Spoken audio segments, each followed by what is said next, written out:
Hello everyone, welcome back to the channel. In today's video, I'm going to show you how to use UnitedHealthCare Ucard at Walmart online.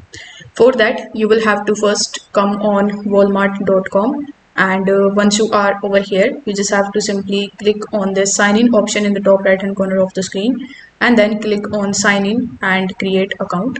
Now once you do this, you will be landed on this page where you just have to provide your email address and then press continue, and after that you will have to create your account if you don't have an account on Walmart, or you just have to simply log in into your account.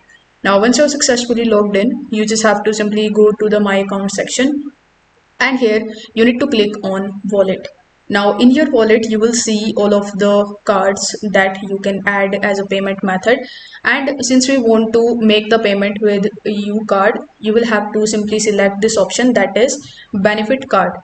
Now once you tap on the benefit card option, you will be redirected on the next page where you just have to provide your Ucard details like the card number and further information, and then you will have to basically add your Ucard on Walmart.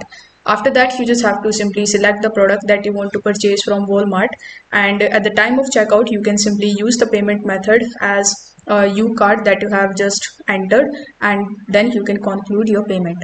If this video helped you out, don't forget to like the video and subscribe to the channel. Thank you so much for watching.